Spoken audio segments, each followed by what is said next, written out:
The burpee box jump over will begin with the athlete standing, going down into a burpee.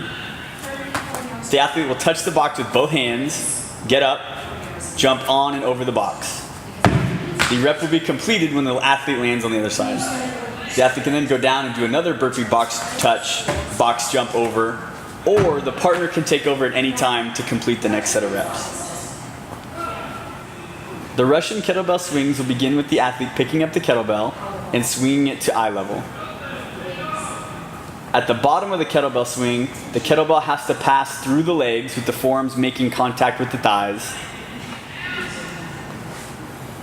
Double unders, typical double under standard.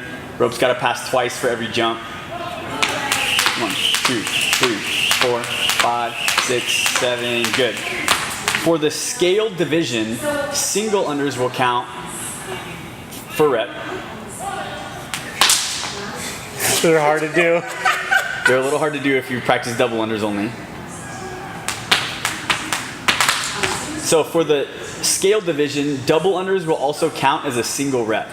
So every time the feet jump and the rope makes either 1 or 2 complete passes, that will count as 1 rep. When the team completes the double unders or single unders for scaled, the athletes will proceed immediately to 5 rounds of 15 wall balls and 7 hang power snatches.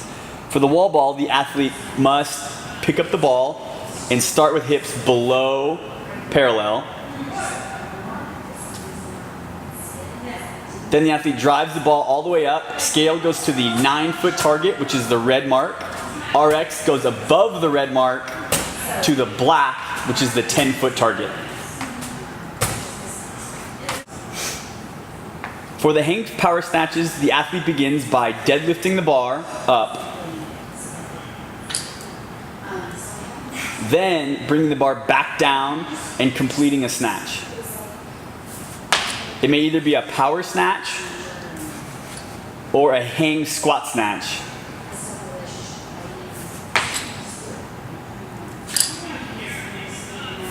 A complete rep is when the athlete stands all the way up, locked out at the knees, hips, elbows, with the bar in a straight line. A bad rep would include not locking out the knees before bringing the weight down, or not locking out the hips before bringing the weight down. Press outs will also not count.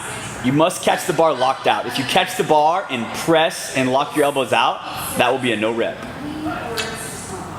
For station 1B, the athlete begins by completing 50 sandbag lunges. The masters and scaled will use the sandbag lunge, and it can be held any way you want. Front rack, one over the shoulder, over the back. For the rep, your knee has to touch the blue mat for the rep to count. So when the knee touches the mat and stands back up to full hip extension, that will be a complete rep. An incomplete rep will be the back knee doesn't touch the blue mat, or if it touches the blue mat but the athlete doesn't stand up to full hip extension. Good. For the lateral hops over the barbell, the athlete begins with a 2-foot takeoff and a 2-foot landing over the barbell.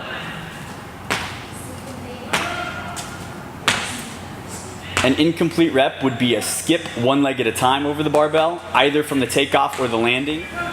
For the deadlifts, the athlete begins with the barbell on the ground. The athlete deadlifts the bar up to full hip extension,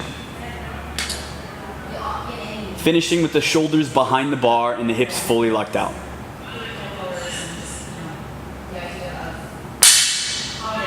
An incomplete rep would be where an athlete does not open their hips fully, or where the athlete finishes with their shoulders in front of the bar.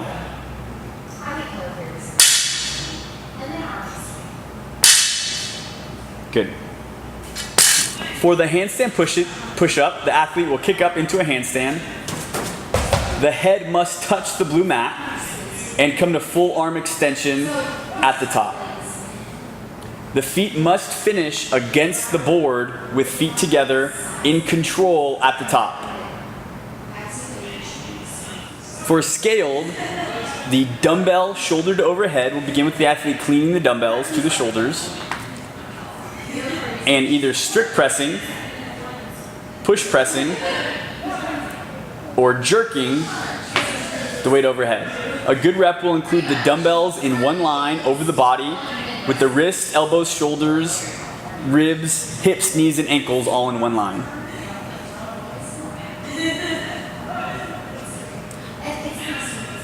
A bad rep will be one where the dumbbells finish in front of the plane of the body.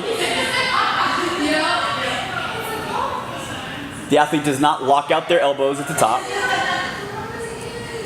The athlete does not lock out the knees at the top.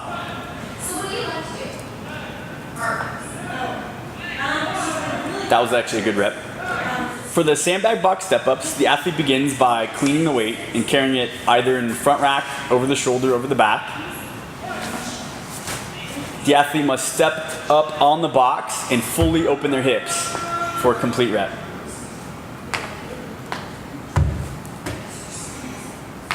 A bad rep will include the athlete not fully opening their hips before coming off the box.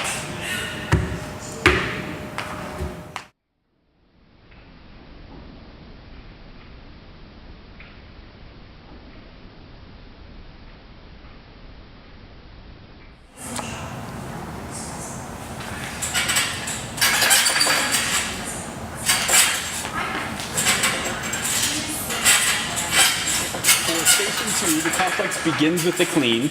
Can be either power or squat clean. We'll go ahead and show a power clean. You have to open your hips all the way, spin it back down into a hang clean. Again, we'll show another power. And then a shoulder to overhead. Press, push, press, jerk, split jerk, whatever. Good. Squat clean's also acceptable. Also for the hang clean, a squat clean's acceptable. And let's just show a split jerk. The athlete must bring the feet back together with the weight in line with the body before they bring the bar down. For the clean, the athlete must bring the bar or the hips open all the way before they bring the bar down for the hang clean. That would be a no rep. Those are the things that you see. I get really bored with that. Like Auschwitz and stuff like that. The whole complex must be done in sequence. If you fail at any point in the complex, you must start back over. For instance, if you don't complete the split jerk with bringing your feet together, you must do all 3 movements over again. Pull up in that bar. What's that? Can you see the pull-up bar in that? I can now. When the athlete finishes their row, they'll proceed immediately to the 21 pull-ups. The chin has to clear over the bar for the pull-ups with a full lockout at the bottom. The athlete will then proceed immediately to the hang cleans. They must start with a deadlift first, then bring the bar back down for their first hang clean. The clean is finished when the athlete stands all the way up with their elbows in front of the bar and the bar resting on their shoulders with their hips and knees locked out. A bad rep will begin with the athlete not first deadlifting and then lowering the bar from the floor. If the athlete goes straight into a clean, that will be a no rep. A bad rep will be if the athlete doesn't lock out their hips on the hang clean. Or if the athlete does not lock out their knees on the hang clean.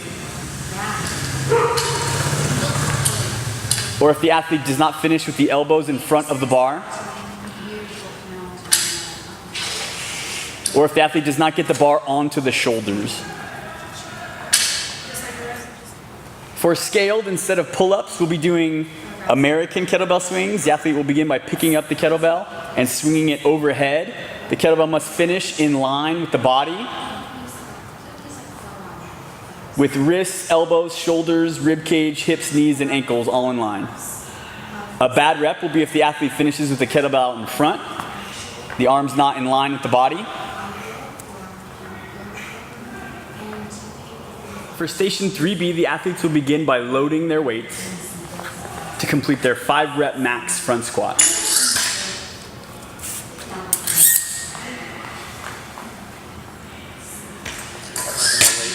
The partner can load weights. You have as many attempts as you want. to get your 5 rep max front squat. For the front squat to be completed, hip crease must come all the way below parallel and finish with hip extension at the top. A bad rep will be one where the athlete does not get low enough, the hip crease does not cross parallel, or the athlete does not open their hips to finish the rep at the top.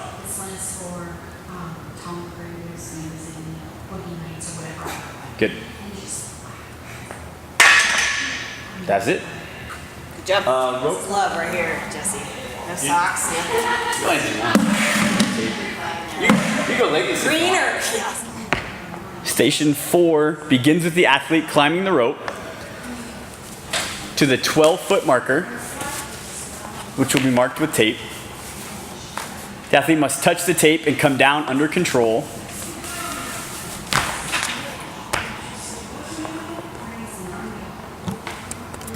For the thruster, the athlete begins by squat cleaning or power cleaning the weight. The athlete must come into a full front squat and finish with the thruster, locking the barbell out overhead with the bar in line with the body. A no rep would be where the hip crease does not pass below parallel on the way down, or if the athlete does not finish the bar locked out at top. And the lockout can either come from the elbows, hips, or knees. Everything's gotta be locked out. For the sled push, only one athlete can push the sled at a time. Just got to push the sled across the line. Then you will have to push it back across the start line. It's really dark. You're gonna have to do a little editing. That's cool. The sled pull begins with the athlete picking up the rope and pulling the sled all the way across the line.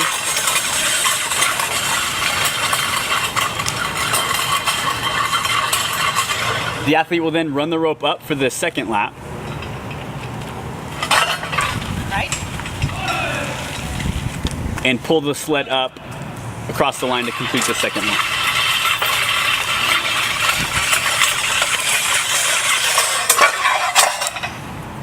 Good.